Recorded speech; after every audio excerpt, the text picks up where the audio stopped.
In the sweltering summer of 1875, in the impoverished sharecropping region outside Montgomery, Alabama, a black woman named Esther Williams gave birth to twin boys, whose appearance would mark them as extraordinary from their first breath. The babies were identical in every way, same features, same build, same birth weight, except for one impossible detail that made the midwife gasp and cross herself when she first saw them. These black children, born to black parents in a community where everyone could trace their ancestry back through generations of enslaved Africans, had skin as pale as moonlight, hair like spun silver, and eyes that shifted between pale gray and the faintest hint of violet, depending on the light. They were albinos, a rare genetic condition that occurs in approximately 1 in 20,000 births, and even more rarely produces identical twins both affected by the same condition. But their albinism was only the beginning of what made these boys extraordinary. From their earliest days, they demonstrated abilities that defied medical and scientific explanation. They moved in perfect synchronization, as if choreographed by an invisible conductor. They seemed to communicate without words, responding to each other's thoughts and emotions before they could be verbally expressed. And as they grew older, they exhibited forms of knowledge that they could not possibly have acquired through normal learning, speaking fragments of languages they had never been taught, describing distant places they had never visited, recalling events from before they were born as if they had lived previous lives. The local black community called them the Moonskin Boys, or simply the twins who know things. White society called them freaks, curiosities, living contradictions, black children whose pale skin disrupted every assumption about race and identity. And when they turned 8 years old, they were taken away for a scientific experiment that would last 3 years. An experiment that produced documentation so disturbing and inexplicable that it was sealed and hidden for over a century. Dr. Harrison Caldwell, a physician and researcher who examined the twins in 1883, wrote in his private correspondence, "I have studied medicine for 30 years, and I have never encountered human beings like these boys. Their condition challenges every theory of heredity and racial classification. But more than that, their cognitive abilities exceed anything I thought possible in any children of any race. They possess knowledge they could not have learned. They demonstrate connections to each other that transcend physical proximity. They speak truths about the past that no living person could have told them. If I were to publish my findings, I would be dismissed as insane. But I cannot deny what I have witnessed. These twins represent something that science does not yet have the vocabulary to describe or the framework to understand." Dr. Caldwell's notes were discovered in 1981, locked in a trunk that had been stored in his family's attic for nearly a century. Along with his medical observations were documents from the original experiment conducted when the twins were 8 to 11 years old. Documents that included transcripts of the boys speaking in what linguists later identified as fragments of West African languages that had been lost during the Middle Passage. Descriptions of places in Africa that matched locations the boys could never have seen, and detailed accounts of historical events from the slavery era that the children should have had no knowledge of, but which were later verified through independent historical research. This is not just a story about 2 albino boys with extraordinary abilities. This is a story about black genius that white society tried to claim, study, and ultimately erase when it couldn't be explained or controlled. This is a story about ancestral memory that survived the trauma of slavery, about connections between minds that transcended physical separation, about knowledge that existed outside the boundaries of conventional learning. This is a story about 2 black children whose very existence challenged racist theories of intelligence and capability, and whose disappearance from public record represents one of countless times that black brilliance was silenced rather than celebrated. Before we continue with the story of the Moonskin twins and the experiment that tried to unlock their secrets, If this account is drawing you in, make sure to subscribe to our channel and ring that notification bell so you never miss our explorations of the most mysterious and unexplained phenomena in Black American history. And please let us know in the comments what state or city you're listening from, and whether you've heard stories in your own family about twins or siblings who seem to share thoughts or know things they shouldn't have known. We love hearing from our community around the world. The twins were born on August 14, 1875, in a one-room cabin on what had been the Whitmore plantation before the Civil War. After emancipation, the land had been divided into small plots that former slaves could work as sharecroppers, a system that was slavery by another name, keeping black families trapped in cycles of debt and poverty that extended for generations. Esther Williams and her husband Thomas had been born into slavery on the Whitmore plantation. And after freedom came, they had nowhere else to go, no resources to start over elsewhere. So they stayed on the same land where they had been enslaved, now paying rent to the same family that had once owned them as property. The pregnancy had been difficult from the beginning. Esther was small-framed and malnourished, her body weakened by years of inadequate food and hard labor that had started when she was a child herself. Carrying twins put additional strain on her already compromised health, and there were times during the pregnancy when both the midwife and Esther herself feared that neither she nor the babies would survive to see the birth. The elderly midwife who attended the birth, a woman named Mama June, who had delivered babies on the plantation for over 40 years, first as an enslaved woman required to serve as midwife, then as a free woman who continued the work because her community needed her, later told everyone in the black community that she had known something unusual was coming. I felt it in my spirit before those babies even crowned.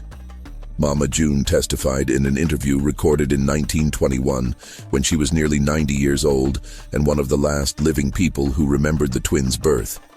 There was a power in that birthing room, something old and strong that made the hair stand up on my arms. The air felt thick, like before a thunderstorm, and I could hear what sounded like whispers, even though nobody was speaking. When the first boy came out, and I saw his pale skin and his light eyes, I thought maybe the father wasn't who we thought. I've seen it before, enslaved women forced by white masters, children born looking white but raised black. But then the second boy came out looking exactly the same, and I knew this was something else entirely. These weren't white babies. They were black babies touched by something, whether that something was God or the ancestors, or just nature working in mysterious ways I couldn't say, but I knew they were marked for something important, something that would bring both blessing and suffering to them, and to everyone around them. Thomas Williams' first reaction to his son's appearance was shock that quickly transformed into fear. In 1875, Alabama, just 10 years after the end of slavery, a black man whose children looked white enough to pass raised immediate questions about paternity and fidelity. Questions that could lead to violence, to accusations, to the destruction of a family's reputation and standing in the community. The assumption that white-appearing children born to a black woman must be the result of rape or infidelity was deeply ingrained, a legacy of slavery's systematic sexual violence against enslaved women. But one look at the twins made it clear they couldn't be anything other than Thomas's sons. Their facial features, the shape of their heads, the structure of their bodies, the way their ears sat against their skulls, everything about them clearly marked them as Thomas and Esther's children, except for the color of their skin, the texture of their hair, and the pale gray-violet of their eyes. I didn't know what to think at first, Thomas told a Freedmen's Bureau worker in 1884, during an interview conducted as part of a survey of conditions for formerly enslaved people in the post-Reconstruction South. I'd never seen anything like them. Nobody in our community had. But Mama June, she explained about albinism, how it was something that happened in the blood, in the way bodies make color. She said she'd seen one albino child born during slavery times, a girl who died young from sun sickness. Said it was rare for one to be born, and she'd never heard of twins both being that way. I was scared of what people would say. scared of what it meant for my boy's future. How would they survive in a world where black folks were treated as less than human, but these boys looked white enough that white folks might think they were trying to pass? How would they navigate a society built on the color line when they existed on both sides of that line at once? But Esther, she just held them and loved them like they were any other babies. She said they were ours, and they were perfect, and anyone who had a problem with how they looked could answer to her. She was fierce about protecting them from the very beginning. The twins were named Samuel and Solomon, biblical names that Esther chose because she wanted her sons to carry the weight and dignity of important men, men who had wisdom and purpose, men whose names appeared in Scripture, and therefore carried a kind of authority that might protect them in a hostile world. From their earliest days, the twins demonstrated the unusual synchronization that would characterize their entire relationship, and that would eventually attract the attention that would change their lives forever. They reached developmental milestones at exactly the same moment.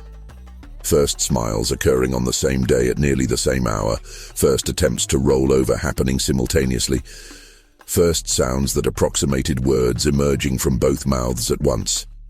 When one cried, the other would start crying within seconds, even if they were in separate rooms and couldn't hear each other. When one was hungry, both would fuss for feeding at the same time, their biological rhythms perfectly aligned in ways that went beyond the normal synchronization sometimes observed in twins. As they grew into toddlers, the synchronization became more pronounced and more eerie to those who observed it. They would wake at the exact same instant in the middle of the night, both sitting up in their shared crib at precisely the same moment, as if responding to an alarm that only they could hear. They would reach for the same object at the same moment with the same hand, their movements mirroring each other with precision that seemed choreographed, but which they executed without any apparent communication or coordination. They walked in perfect step with each other, their feet hitting the ground in unison, as if they were marching to music only they could hear, their bodies moving as one even when they were doing independent tasks. When they learned to talk, earlier than most children, with vocabulary that exceeded what their limited exposure to books and formal language would predict, they often spoke in unison, saying the exact same words at the exact same time, without any apparent coordination or practice. It wasn't that one would start speaking and the other would join in, mimicking the words. They would begin together, speaking the same syllables at the same instant, their voices blending into one voice that was unsettling to hear because it came from two sources simultaneously. It was like watching one person split into two bodies, Mama June observed in her later testimony. They moved like a mirror, but a mirror that worked in reverse. When one raised his right hand, the other raised his left, creating perfect symmetry. They finished each other's sentences, but not the way regular siblings do, where one starts and the other completes the thought. They would start sentences together, speaking the same words at exactly the same time, their voices blending into one voice. People found it unsettling, but I found it beautiful in a way. They weren't just brothers. They were two halves of one whole, two parts of a single soul somehow divided between two bodies. I'd never seen anything like it in all my years of midwifery, and I've delivered more twins than I can count.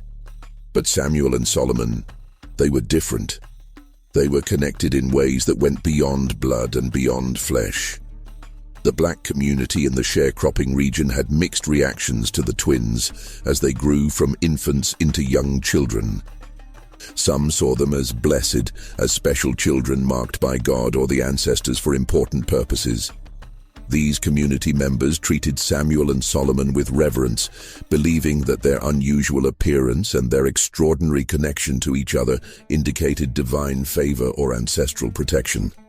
They would bring the twins small gifts, would ask Esther to allow the boys to touch sick children in hopes that their special nature might bring healing, would tell stories about them that elevated the twins to the status of folk heroes or spiritual beings. Others feared them, viewing their appearance and abilities as signs of something unnatural or even demonic. These community members avoided the twins when possible, made signs to ward off evil when they passed by, whispered that children born looking like that were marked by darkness rather than by light. They worried that the twins' presence might bring bad luck, or draw unwanted attention from white authorities who might see any manifestation of black extraordinariness as threatening. Children were particularly frightened by Samuel and Solomon, uncomfortable with the way the twins moved in synchronization and seemed to know things that hadn't been spoken aloud. Finishing adult sentences before they could complete their thoughts, knowing when someone was about to arrive before they appeared, sensing illness or trouble before it manifested in obvious symptoms.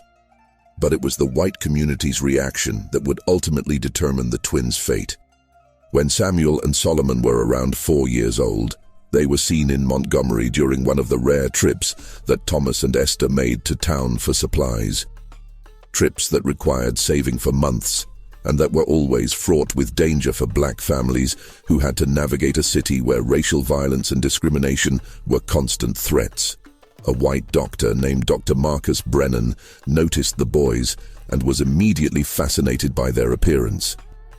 He approached Thomas on the street, ignoring all social conventions that would normally prevent a white man from initiating conversation with a black sharecropper, and demanded to examine the children, claiming medical interest in their condition.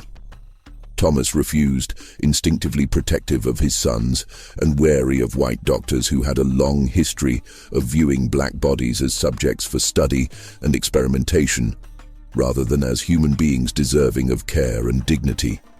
The medical exploitation of enslaved people was well known in the black community. Stories of surgeries performed without anesthesia, of bodies stolen from graves for dissection, of people used as test subjects for experimental treatments. Thomas wanted nothing to do with any white doctor's interest in his children. But Dr. Brennan was persistent in ways that made his interest feel more like a threat than an opportunity. He began visiting the Williams family's cabin unannounced, appearing at their door with offers of money for the opportunity to examine the twins, bringing gifts of food and clothing that the desperately poor family needed, but that came with strings attached.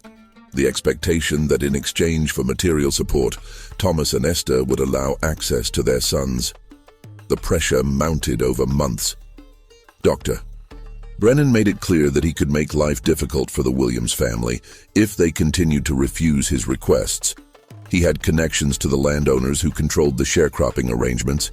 He had influence with local law enforcement. He had the social power that came with being white and educated in a society built on racial hierarchy. Eventually, facing another winter with insufficient resources and implicit threats about what might happen if they continued to refuse, Thomas and Esther agreed to allow Dr. Brennan to conduct a basic medical examination of the twins. What Dr. Brennan discovered during that examination both fascinated and disturbed him in ways that would set in motion the events that would ultimately tear Samuel and Solomon away from their family for 3 years. Beyond the obvious albinism, which was remarkable enough in its own right, particularly in identical twins, he noted that the twins' vital signs seemed to synchronize when they were close to each other. Their heartbeats would align, beating in perfect unison when measured simultaneously. Their breathing would match rhythm, inhaling and exhaling together without conscious coordination. Even their body temperatures would equalize, converging to the same reading despite starting at slightly different baselines. When he tested their reflexes, striking one twin's knee with his examination hammer, both boys would exhibit the reflex kick at exactly the same moment. An impossibility according to normal neurological function, which should have produced separate, independent reflex responses. More disturbing to Dr. Brennan were the cognitive abilities the 4-year-old twins demonstrated during what was supposed to be a simple physical examination. When he showed them pictures in a medical textbook, illustrations of human anatomy that he was using to assess their visual acuity, they could identify organs and bones that they should have had no knowledge of, speaking the correct medical terms despite never having been taught such vocabulary. When he spoke to them in rudimentary French, a language he had learned during his medical training in New Orleans and which he used sometimes when thinking aloud during examinations. The boys responded in French, constructing grammatically correct sentences, despite never having been exposed to any language other than English in their impoverished, isolated community. "How do you know these things, Dr. Brennan asked the twins, his scientific curiosity temporarily overcoming his shock at what he was witnessing. Samuel and Solomon looked at each other in that way they had, their eyes meeting for a long moment in which some communication seemed to pass between them through channels that Dr. Brennan could not perceive or understand. Then they turned back to Dr. Brennan and spoke in unison, their voices blending into one voice in that unsettling way that characterized their synchronized speech. "We remember.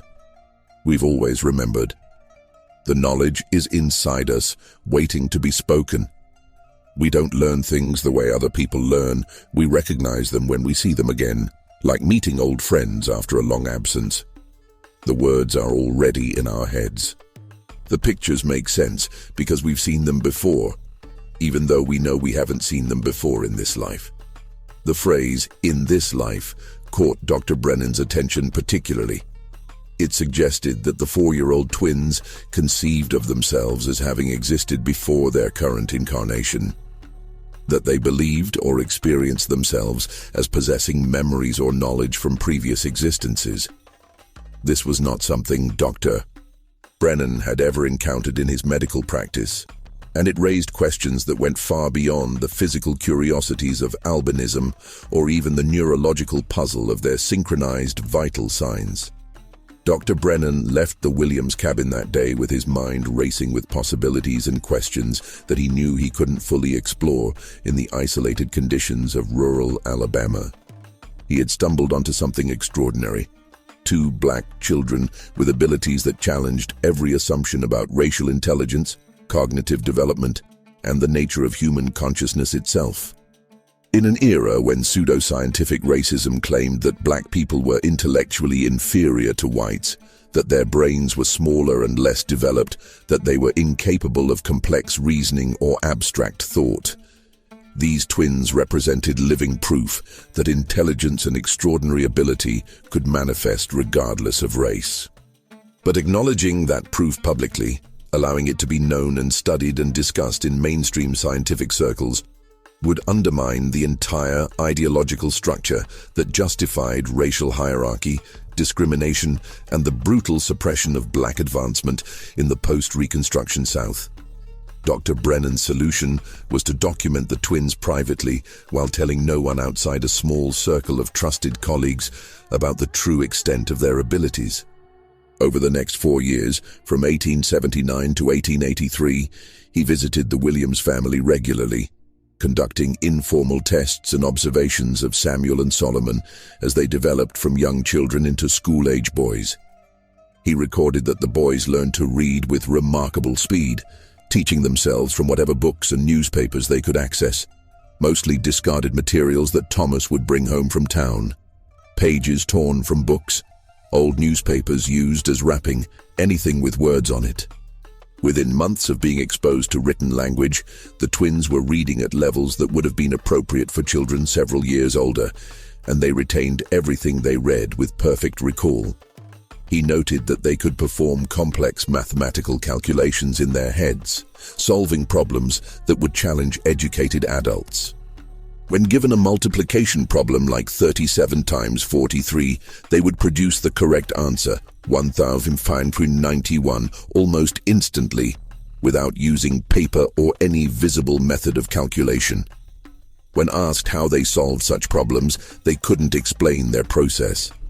They simply knew the answers, as if the mathematical relationships were visible to them in ways that didn't require conscious computation.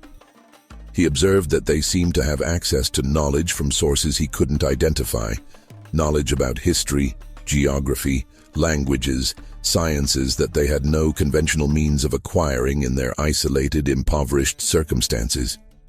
They could describe cities they had never visited with accurate detail.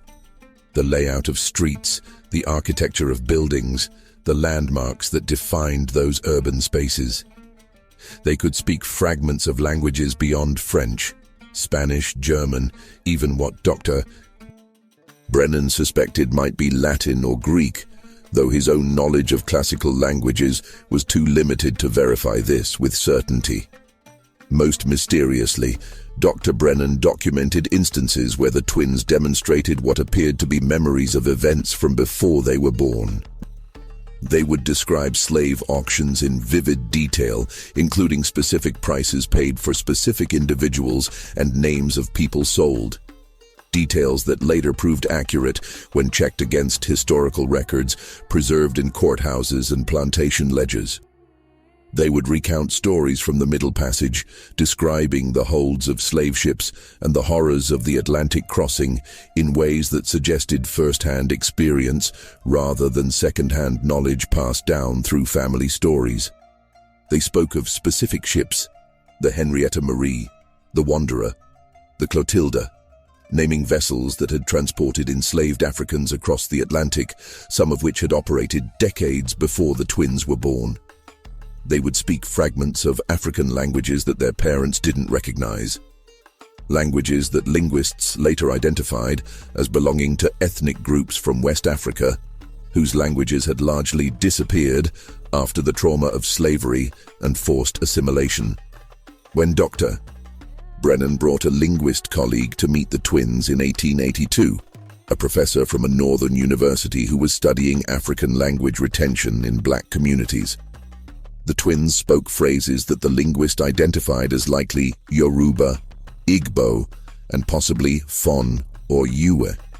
These were languages that had been spoken by enslaved Africans, but which had largely been lost in the American context, surviving only in fragmentary forms in religious practices, folk tales, and the occasional word or phrase preserved in family traditions.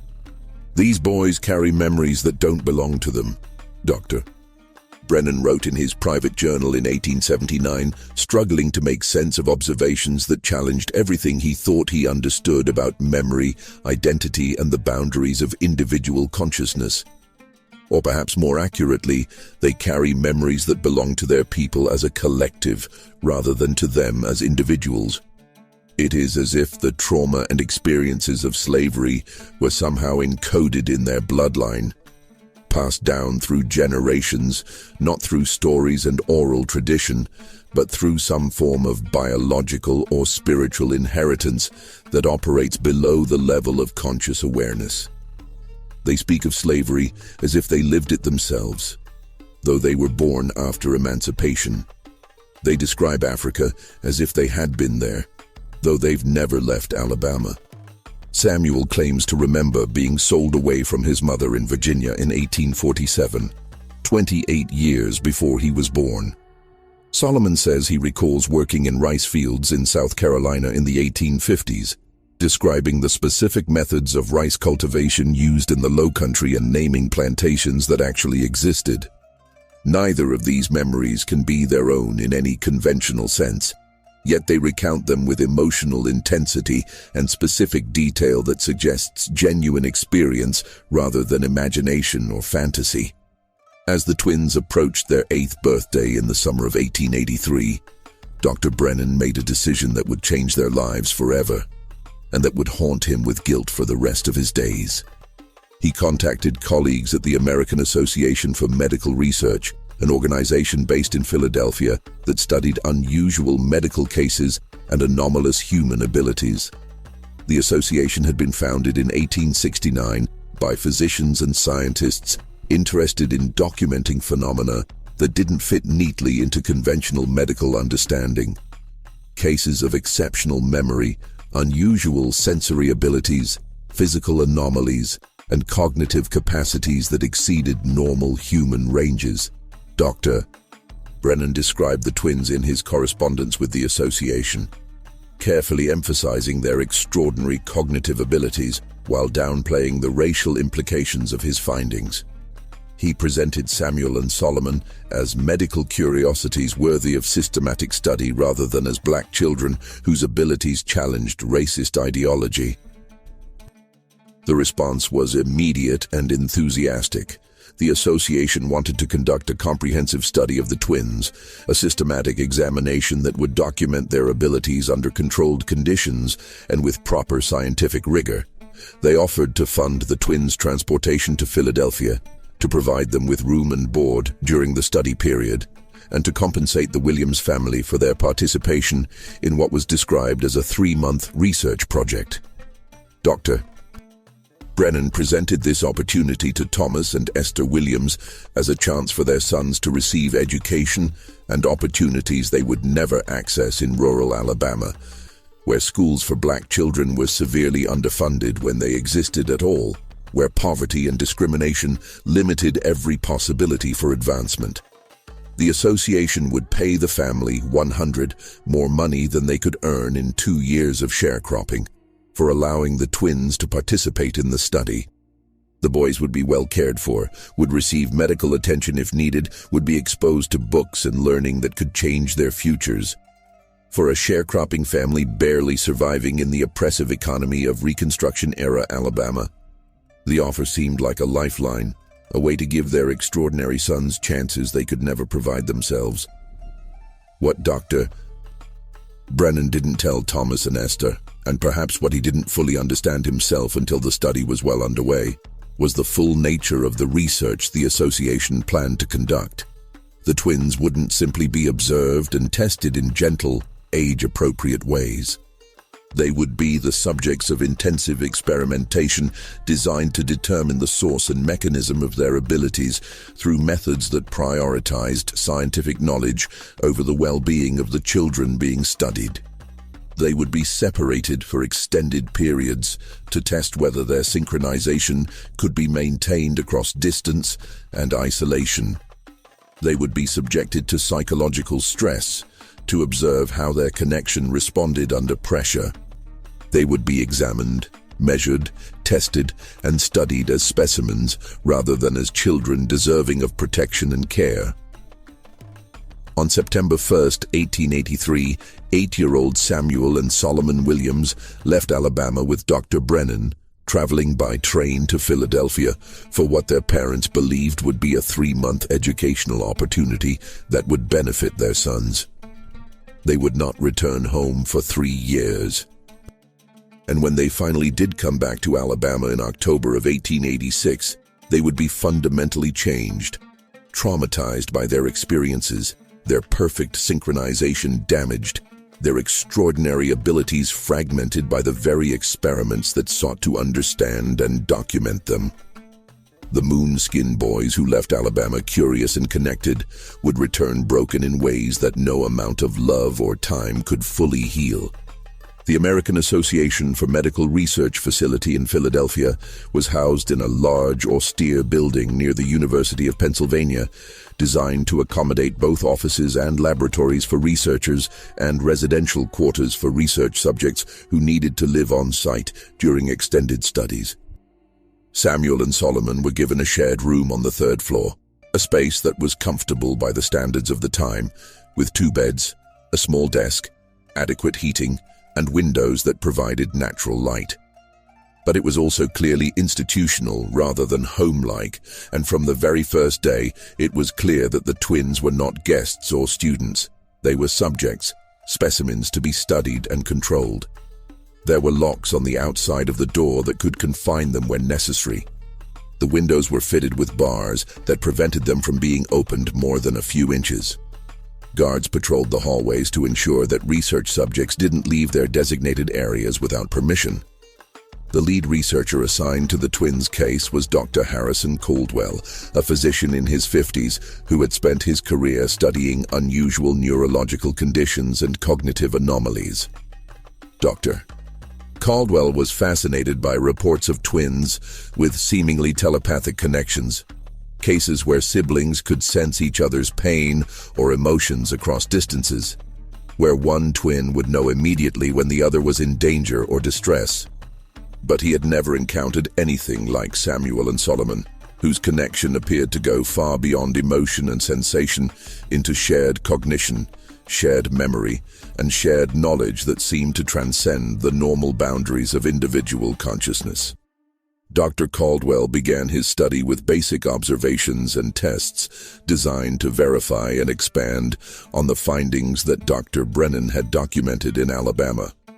He confirmed the synchronized vital signs. When measured simultaneously using calibrated instruments, their heart rates matched exactly when they were in the same room, beating in perfect unison with variation of less than 2 beats per minute. He documented that their movements remained perfectly synchronized even when they couldn't see each other, sitting them back to back and observing that they would scratch their noses, shift their weight, or adjust their clothing at exactly the same moments, suggesting that the coordination wasn't visual but rather operated through some other sensory channel or connection that modern neuroscience still cannot fully explain. But it was the cognitive testing that produced the most extraordinary and troubling results, findings that Dr. Caldwell knew would never be accepted by mainstream science, but which he felt compelled to document anyway because of their profound implications for understanding human consciousness and the boundaries of individual identity. He presented the twins with texts in various languages: Latin, Greek, French, German, even fragments of ancient languages like Hebrew and Sanskrit that he obtained from colleagues in the university's linguistics department. Samuel and Solomon could read and comprehend all of them to varying degrees, despite having formal education only in basic English reading. Their comprehension wasn't perfect. They struggled with complex grammatical structures and with technical or specialized vocabulary, but they could extract meaning from texts in languages they had never been taught with accuracy that far exceeded random guessing or contextual inference. When asked how they knew these languages, the twins gave the same answer they had given Dr. Brennan years earlier, an answer that became their standard response to questions about the source of their knowledge. We remember. The knowledge is inside us. It's always been there, waiting for us to find it. When we see words in these languages, they feel familiar, like meeting someone we knew a long time ago but haven't seen in years. The meanings come to us not through learning, but through recognition. Dr. Caldwell then conducted an experiment that would become the most controversial and most frequently cited aspect of the entire 3-year study. An experiment that seemed to demonstrate genuine telepathic communication between the twins under controlled conditions that eliminated normal sensory channels. He separated the twins, placing them in different rooms on different floors of the building with no visual or auditory contact. The rooms were separated by thick walls and multiple intervening spaces that made any form of normal communication impossible. He gave Samuel a text in Latin, a passage from Virgil's Aeneid, and asked him to read it silently to himself, without speaking the words aloud or making any sound that could be heard. At the exact same moment, in a room 2 floors below, Solomon began reciting the same Latin text aloud, the same words, in the same order, perfectly synchronized with his brother's silent reading, despite having no way to see, hear, or otherwise sense what Samuel was doing through conventional means. Dr. Caldwell verified this phenomenon with multiple observers present in both rooms, with different texts in different languages, under various conditions designed to eliminate any possibility of fraud or undetected communication. The results were consistent across dozens of trials. Solomon could access and vocalize what Samuel was reading silently, and vice versa, with accuracy that exceeded 90% in most trials. This is impossible according to any known principle of neurology or psychology, Dr. Caldwell wrote in his research notes, his scientific training warring with the evidence his own experiments were producing. There is no physical mechanism that would allow one twin's thoughts to be perceived by the other across physical distance and through intervening walls and floors. No sensory channel operates in this way. No form of unconscious signaling could account for the specificity and accuracy of the information transferred. Yet I have tested this phenomenon repeatedly under varying conditions designed to eliminate alternative explanations, and the results remain consistent. These boys share consciousness in some fashion that science cannot currently explain. They do not simply sense each other's emotions or general states of mind. They access each other's thoughts, perceptions, and memories as if those mental contents were their own. They exist as separate physical bodies, but at some level of consciousness, they appear to be a single integrated being experiencing reality through two different sensory perspectives. Over the following months, Dr. Caldwell conducted increasingly intensive and invasive tests designed to determine the limits and mechanisms of the twins' connection. Tests that began to take a serious psychological toll on Samuel and Solomon, even as they yielded fascinating scientific data. He would teach one twin a new skill, a mathematical technique, a piece of music on the piano, a physical movement sequence, and then test whether the other twin had somehow acquired the same skill without direct instruction. In most cases, the untaught twin could indeed perform the skill, though usually with slightly less proficiency than the twin who had received direct teaching, suggesting that the information transfer wasn't perfect, but was substantially better than chance.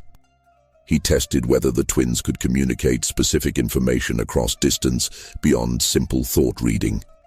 He would show Samuel a series of images, photographs, drawings, colored shapes, and then ask Solomon in a separate room with no contact to describe or draw what his brother had seen. Solomon's descriptions and drawings were accurate far more often than random chance would predict, correctly identifying specific images in approximately 70% of trials, though not perfectly accurate.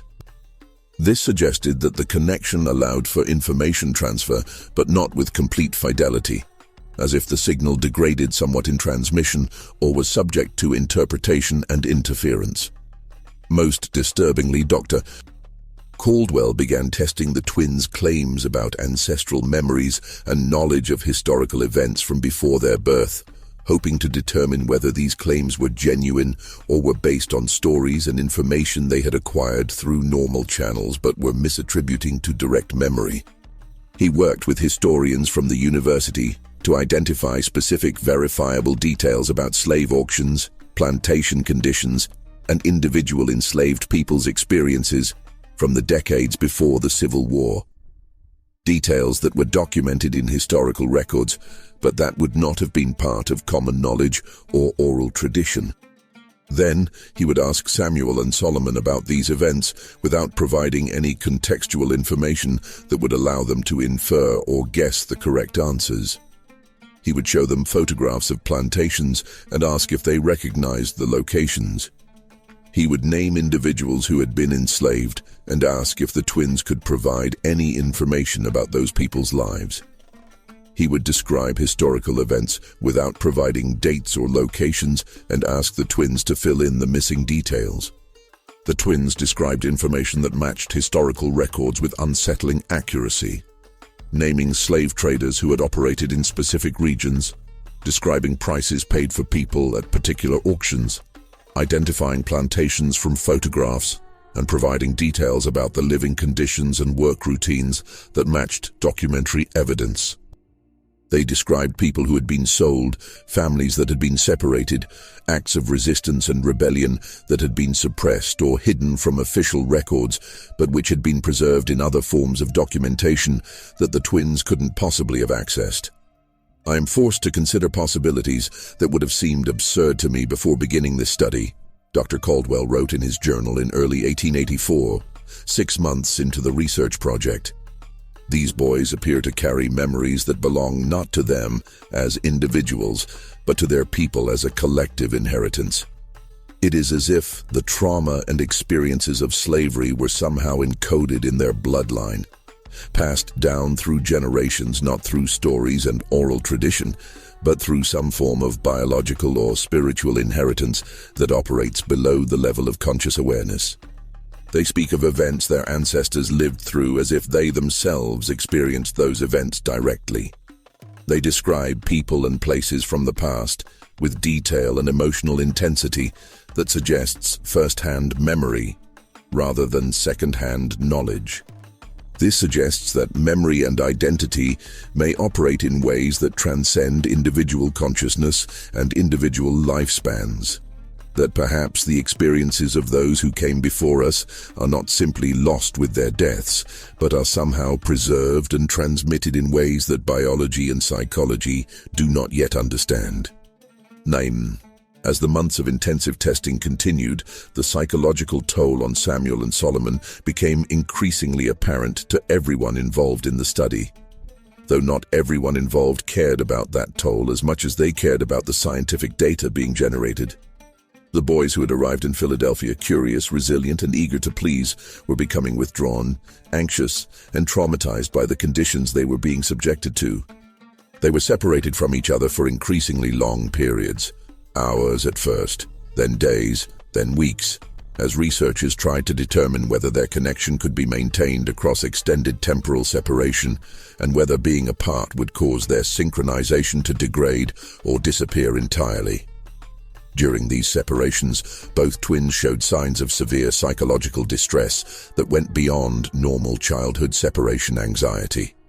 They developed physical symptoms, headaches, nausea, difficulty breathing, that had no apparent medical cause, but which appeared to be psychosomatic responses to the trauma of enforced isolation from each other.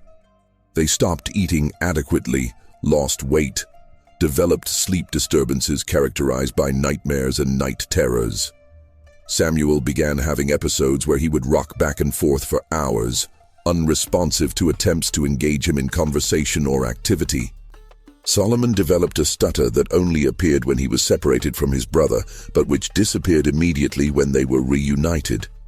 The experiments that involved accessing their ancestral memories seemed particularly traumatic for the twins, producing responses that should have caused any ethical researcher to immediately halt those lines of investigation. When they spoke about slavery, recounting the horrors of the Middle Passage, or describing the brutality of plantation life, or reliving the trauma of families being torn apart at auction, they would become physically ill, vomiting, shaking uncontrollably, sometimes losing consciousness. It was as if they weren't simply remembering these events intellectually, but reliving them emotionally and even physiologically, experiencing the trauma as if it were happening to them in real time, rather than being safely distant history. Dr. Caldwell watched Samuel collapse during one session where they were discussing the Middle Passage. The boy describing the hold of a slave ship with such visceral detail that he began gasping for air, as if he couldn't breathe, clawing at his throat as if he were being choked. "I can't breathe," Samuel gasped between sobs. "Too many bodies, not enough air, the smell, the darkness, people dying all around, chained. Can't move, can't escape, please make it stop. Please, let me die so the suffering will end." It took hours to calm him down, and for days afterward he flinched whenever anyone approached him, as if expecting to be chained or struck. "The boys are suffering in ways that I did not anticipate, and that I feel increasingly unable to justify," Dr. Caldwell admitted in a letter to Dr. Brennan in mid-1884, his growing ethical concerns evident in every line. The research is yielding extraordinary findings that could revolutionize our understanding of consciousness, memory, and the connections between individuals. But the cost is being paid by two children who came here trusting that they would be cared for and protected. And instead they are being treated as experimental subjects whose suffering is acceptable collateral damage in the pursuit of knowledge. I begin to question whether any scientific discovery is worth the harm we are causing to these boys. Yet, the association insists that we continue, arguing that the potential benefits to humanity justify the temporary discomfort being experienced by our subjects. They point out that Samuel and Solomon are being well-fed, adequately housed, and receiving better medical care than they would have in rural Alabama. They argue that a few years of intensive study is a small price to pay for knowledge that could benefit generations of future researchers and potentially millions of people. I once believed these arguments. I am no longer certain I do. Despite Dr. Caldwell's growing ethical concerns and his increasing discomfort with the methods being employed, the experiments continued for another 2 years, driven by the association's insistence that the scientific value of the research justified any temporary hardship experienced by the subjects. The documentation produced during this period fills thousands of pages, detailed observations, test results, transcripts of conversations, descriptions of the twins' responses to various stimuli and stresses, measurements of their synchronized vital signs under different conditions. Much of this documentation was considered too controversial to publish and was sealed in the association's archives with strict instructions that it not be released to the public or to other researchers without explicit permission from the association's board of directors. But portions that have survived in Dr. Caldwell's personal papers and in correspondence between researchers provide a window into both the extraordinary abilities the twins possessed and the horrific treatment they endured in the name of scientific progress. One of the most remarkable and ethically troubling experiments involved testing whether the twins could predict death, an ability that Dr. Brennan had mentioned in his initial correspondence, but which hadn't been systematically verified. Dr.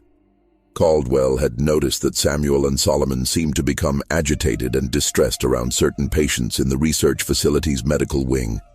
Individuals who were seriously ill, but not yet actively dying, according to conventional medical assessment. In every case where the twins showed this characteristic agitation, a combination of restlessness, avoidance behavior, and emotional distress that was distinct from their normal baseline, the patient in question died within days, usually within less than a week. When questioned, the twins explained that they could see the shadow on people who were close to death, though they couldn't articulate what the shadow looked like or how they perceived it.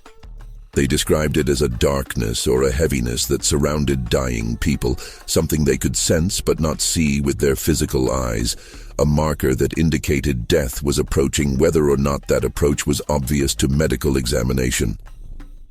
To test this ability systematically, and with no apparent concern for how traumatic this might be for 8-year-old children, Dr. Caldwell brought the twins to hospitals around Philadelphia, having them walk through wards full of sick and dying patients and identify which ones they sensed were close to death. The twins' predictions were accurate with disturbing consistency.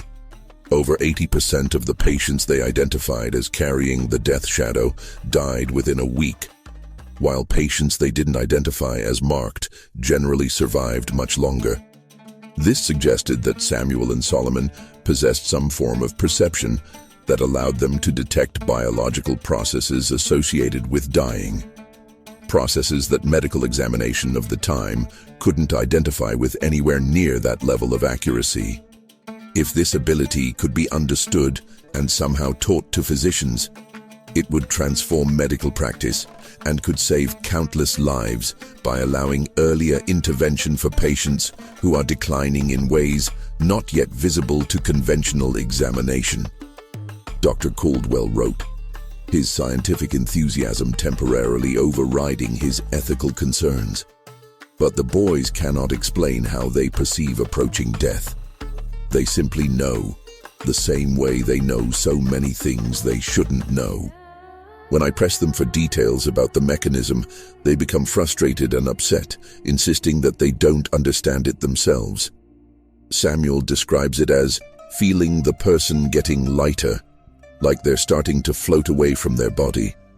Solomon says it's like seeing a door opening that no one else can see and knowing the person is going to walk through that door soon.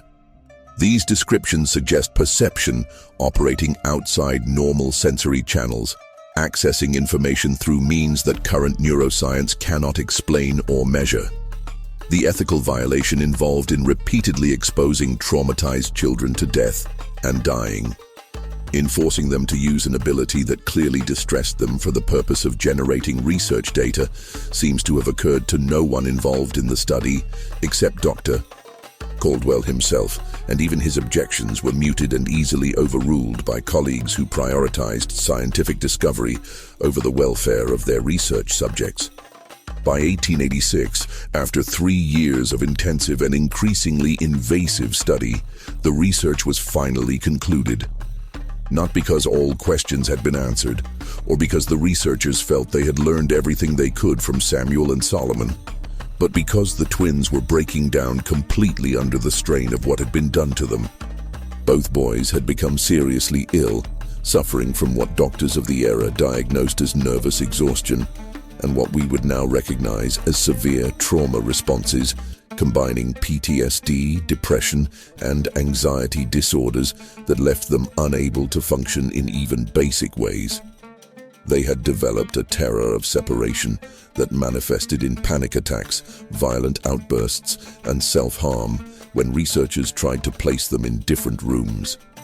Their extraordinary abilities seemed to be fading or becoming less reliable. The cognitive synchronization was less precise. The access to unknown languages was less fluent. The ancestral memories came less frequently and with more confusion and distress. Dr. Caldwell made the decision to end the study and return the twins to their family in Alabama, despite pressure from the association and from other researchers to continue, arguing that they were on the verge of significant breakthroughs that would revolutionize understanding of human consciousness. We have learned much, documented abilities that challenge fundamental assumptions about individual identity and the boundaries of consciousness, Dr. Caldwell wrote in his final report submitted to the association in September 1886. But we have also done great harm to 2 children who came to us trusting that they would be protected and cared for. These boys arrived as extraordinary beings with gifts that transcended normal human capacity. We have tested them, measured them, documented them, separated them, stressed them, and in the process, we have damaged them in ways that may never fully heal.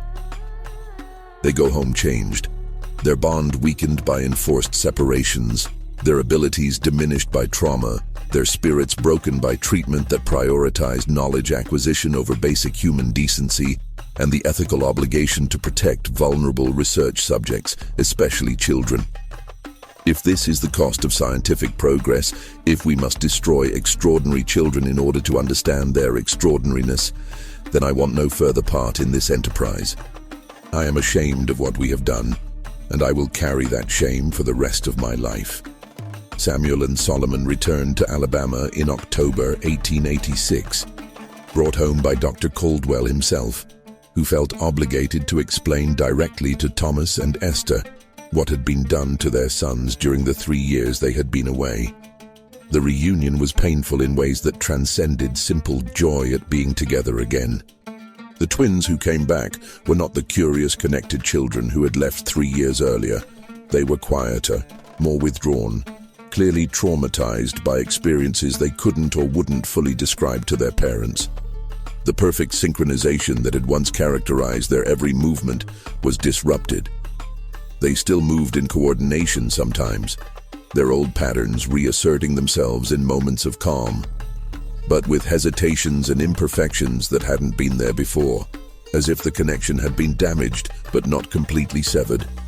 They rarely spoke in unison anymore.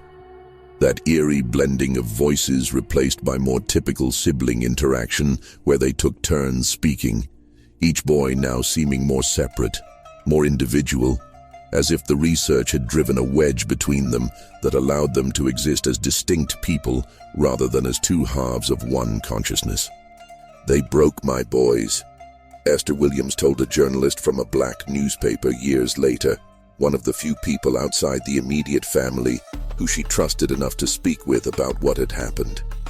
They went away connected in ways that were beautiful and mysterious, and they came back damaged.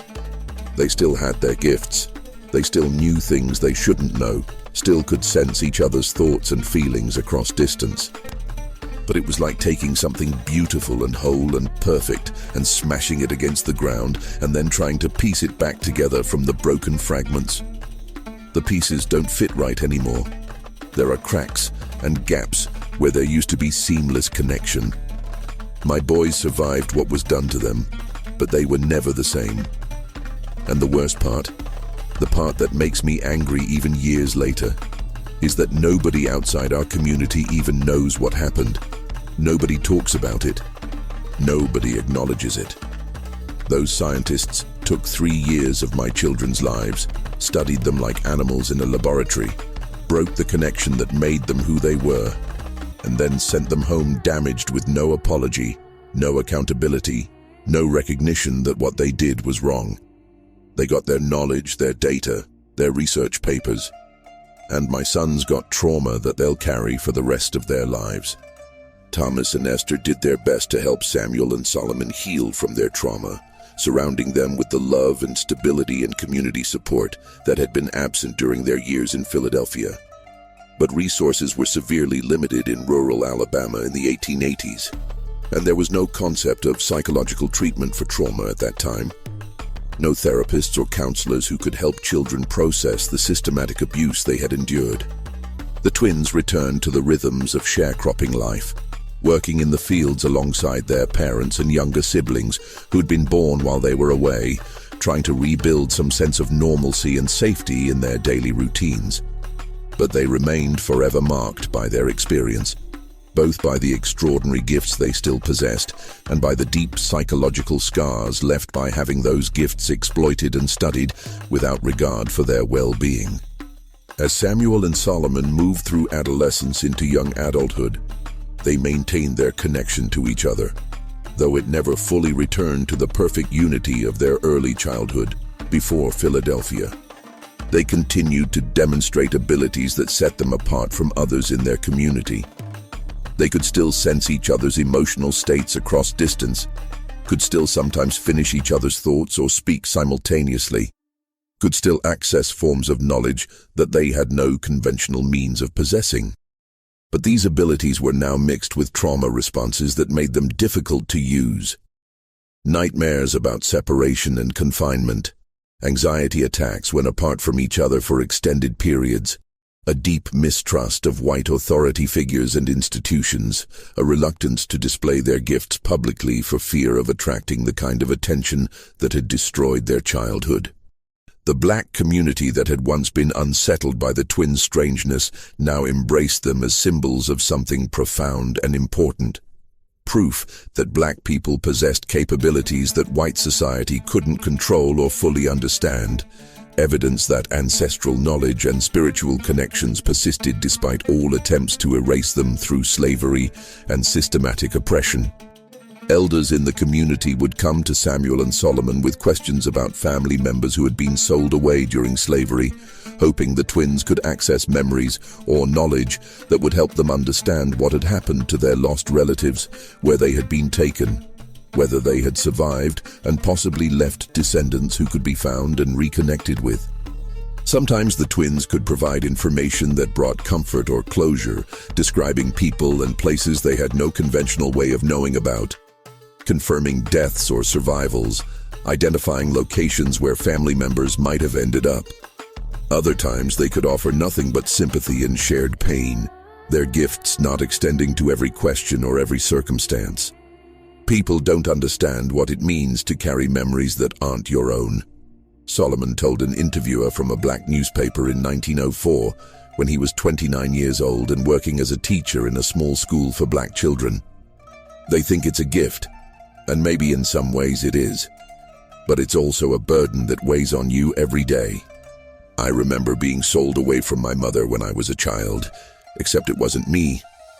It was an ancestor, someone whose name I don't even know, someone who died long before I was born.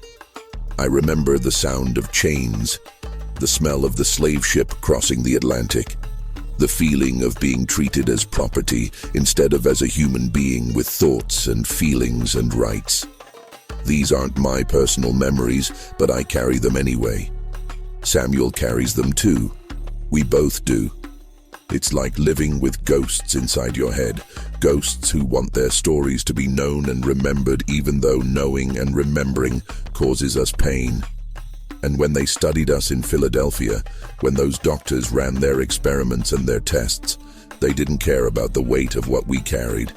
They just wanted to understand the mechanism, to figure out how it worked so they could write papers and make themselves famous for discovering us. They never once asked if we were okay. They never once treated us like we were children who deserved protection and care, instead of like we were specimens, interesting black specimens with abilities that challenged their racist assumptions about intelligence and capability. Dr. Harrison Caldwell maintained correspondence with Samuel and Solomon throughout the rest of his life, sending letters several times a year to check on their well-being and to express his ongoing regret and shame about the treatment they had received during the study. In these letters, which the twins kept and which were eventually donated to a historical archive by Solomon's descendants, Caldwell acknowledged repeatedly that the research had been fundamentally unethical, that the pursuit of scientific knowledge had blinded him and his colleagues to the humanity of their subjects, and to the basic moral obligations that should have protected vulnerable children from exploitation and harm. I write to you not seeking forgiveness, for what was done to you is unforgivable. Caldwell wrote to the twins in 1891, one of many similar letters expressing the same themes of regret and accountability. I write simply to acknowledge the truth that needs to be spoken, even though speaking it cannot undo the harm that was caused. You were exploited in the name of science. Your extraordinary gifts were treated as phenomena to be studied and documented rather than as aspects of yourselves deserving of respect, protection, and wonder. The research we conducted documented abilities that challenge fundamental assumptions about consciousness, memory, and the nature of individual identity. But that documentation came at a terrible human cost. Your childhood stolen, your sense of safety and trust destroyed, the perfect connection you shared damaged by our invasive experiments and forced separations. I can only hope that you have found some measure of peace and healing, and that you know there are those of us who recognize that you deserved far better treatment than what you received, that your humanity should have been honored rather than subordinated to our scientific curiosity. The documentation from the study remained sealed in the American Association for Medical Research archives for nearly a century, classified as too controversial for public release because of both the methods used and the implications of the findings. The few papers that were published about the twins' abilities presented the findings in sanitized, abstract terms that obscured both the nature of what was discovered and the traumatic conditions under which that discovery occurred. No mainstream scientific journal was willing to publish research suggesting that black children might possess cognitive abilities exceeding those of white children, or that ancestral memory might be a real biological or spiritual phenomenon rather than superstition, or that consciousness might operate in ways that transcended individual physical bodies and individual lifespans. Such findings challenged too many foundational assumptions about race, intelligence, and the nature of human identity to be acceptable to the scientific establishment of the late 19th and early 20th centuries. It wasn't until 1981, when a researcher going through the association's archives in preparation for the organization's closure and the transfer of its historical materials to the University of Pennsylvania, that boxes of documents related to the twin study were rediscovered. The researcher, Dr. Angela Morrison, was initially looking for materials related to early neurology research when she stumbled across files labeled simply Subjects 17 and 18, Confidential. Opening the boxes, she found thousands of pages of documentation about Samuel and Solomon, medical observations, test results, transcripts of interviews, photographs of the boys at various ages, correspondence between researchers and Dr. Caldwell's private journals in which he had recorded his growing ethical concerns and his shame about what was being done to the children under his supervision. Dr. Morrison immediately recognized both the historical importance and the ethical horror of what she had discovered. Here was systematic documentation of extraordinary human abilities that challenged conventional understanding of consciousness and cognition. But it was also documentation of severe research ethics violations and of racist exploitation disguised as scientific inquiry. She spent months carefully cataloging and analyzing the materials before publishing a paper about the case in a medical ethics journal in 1983, bringing the story of Samuel and Solomon Williams to wider attention for the first time nearly a century after the research had been conducted. Modern neuroscientists, psychologists, and consciousness researchers who have examined the historical documentation remain divided on how to interpret the findings and on whether the twins' abilities were as extraordinary as the researchers claimed, or whether they can be explained through more conventional mechanisms. Some argue that the twins' abilities can be explained through a combination of heightened observational skills, exceptional memory, strong emotional bonding of the type that identical twins often exhibit, and careful attention to subtle cues that most people don't consciously notice. They suggest that the ancestral memories were likely family stories and cultural knowledge passed down through oral tradition that the twins internalized so deeply that they experienced them as personal memories rather than as second-hand information. Others argue that the documentation describes phenomena that cannot be fully explained by conventional psychology or neuroscience as currently understood. The experiments demonstrating apparent thought reading across physical barriers with no sensory contact, the ability to predict death with high accuracy before medical symptoms appeared, the access to specific historical information that the twins had no conventional means of knowing. These findings suggest capabilities that go beyond even the most exceptional normal human abilities, and that point toward forms of consciousness and connection that current scientific paradigms struggle to accommodate. Research into twin telepathy, shared consciousness, and what some researchers call anomalous cognition, has continued in the decades since the twin study documents were rediscovered, though always under much stricter ethical guidelines that prevent the kind of invasive traumatic experimentation that Samuel and Solomon endured. Modern studies have documented cases where identical twins report sensing each other's emotions or physical sensations across distance, though these reports remain difficult to verify scientifically in ways that satisfy skeptics and that rule out alternative explanations like coincidence, selective memory, or unconscious communication through subtle cues. Some researchers have proposed that twins who share identical genetics and who spend their developmental years in extremely close proximity might develop neural patterns and information processing strategies that allow for some form of enhanced empathy or intuitive understanding that can seem telepathic without requiring any supernatural or non-physical mechanisms. The idea is that through constant interaction and mutual observation from birth, twins might learn to predict each other's thoughts and reactions with accuracy that appears miraculous, but which is actually based on deep familiarity and unconscious pattern recognition.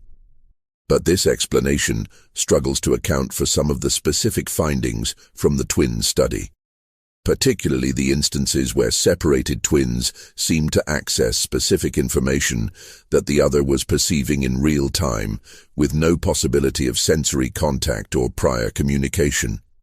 Either the researchers were mistaken or deceived in their observations, or the documentation was exaggerated or fabricated, or Samuel and Solomon truly possessed abilities that current science cannot fully explain. The question of ancestral memory remains perhaps the most controversial and most difficult aspect of the twin study to evaluate or explain. The idea that traumatic experiences might be passed down through generations in ways that go beyond cultural transmission of stories has gained some scientific support through recent research in epigenetics. Studies have shown that traumatic experiences can indeed affect gene expression in ways that persist across generations, with descendants of trauma survivors showing biological markers of stress, sensitivity, and altered hormone regulation that suggest some form of biological inheritance of trauma responses. Research with Holocaust survivors and their descendants has found intergenerational patterns of stress hormone regulation, with grandchildren of Holocaust survivors showing biological indicators of trauma despite never having experienced the original traumatic events themselves. Similar patterns have been observed in descendants of other populations that experienced severe collective trauma. Whether this biological mechanism could also transmit specific memories or knowledge, rather than just general stress sensitivity and fear responses, remains an open and deeply contested question that pushes against the boundaries of what most scientists believe is biologically possible.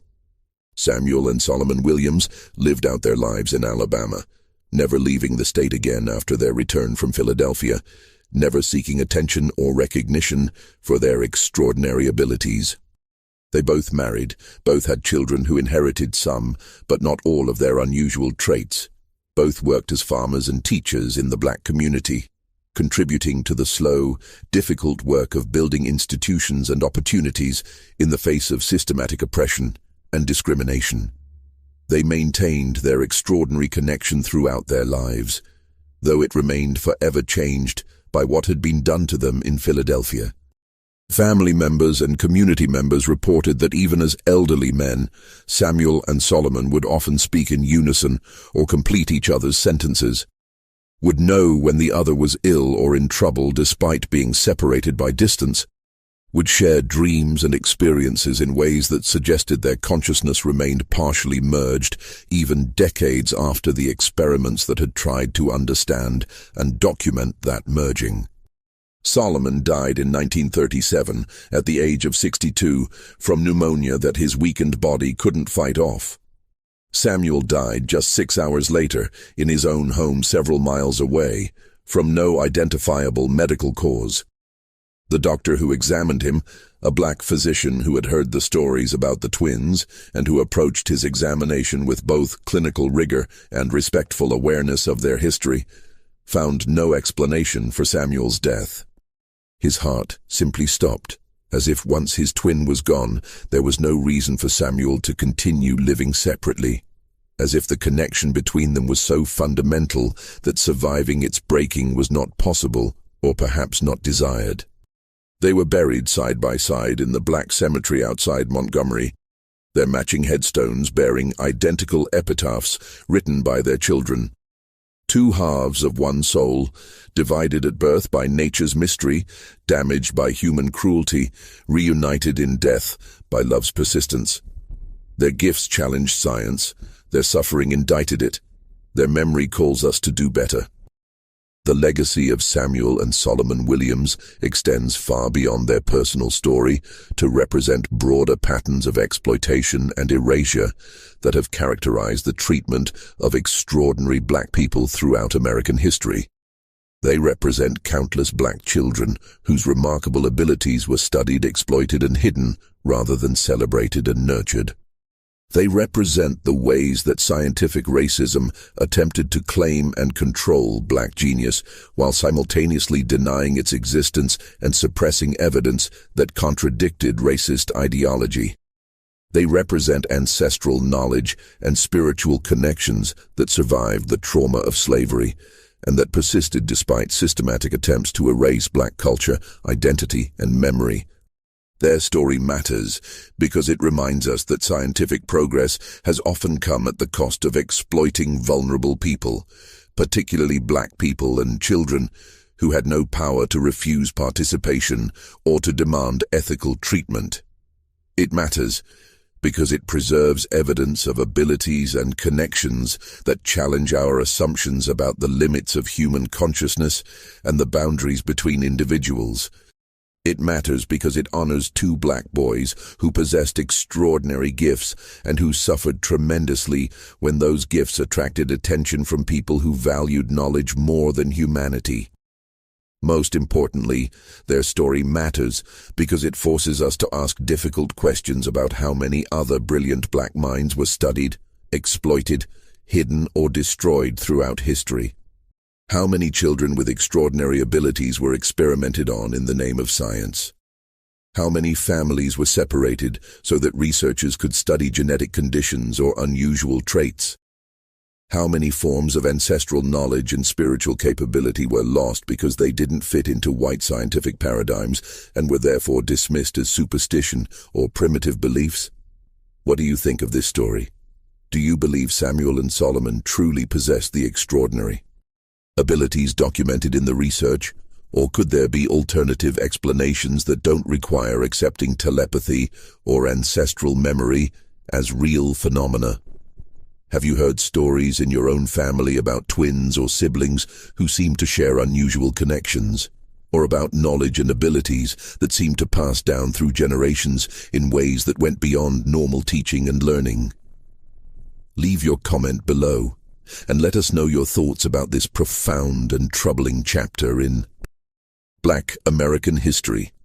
If you found this story moving and important, subscribe to our channel, hit that notification bell, and share this video with someone who needs to understand that Black brilliance has always existed, even when, especially when, it was hidden, exploited, or destroyed by those who feared what it represented. Remember, the abilities that Samuel and Solomon possessed were extraordinary, but the treatment they received was all too common. Countless Black children throughout history have had their gifts turned into burdens, their talents exploited for others' gain, their brilliance acknowledged only when it could be controlled or claimed by white institutions. We honor the Moonskin twins by remembering their story, by demanding better treatment for vulnerable people in research, and by recognizing that Black genius, Black ancestral knowledge, and Black spiritual connections have always been real, always been powerful, always been worthy of respect and protection, regardless of whether white society was willing to acknowledge those truths. See you in the next video, where we continue uncovering the hidden stories of remarkable Black people whose lives challenge us to expand our understanding of human potential and to confront the painful histories that shape our present and our future.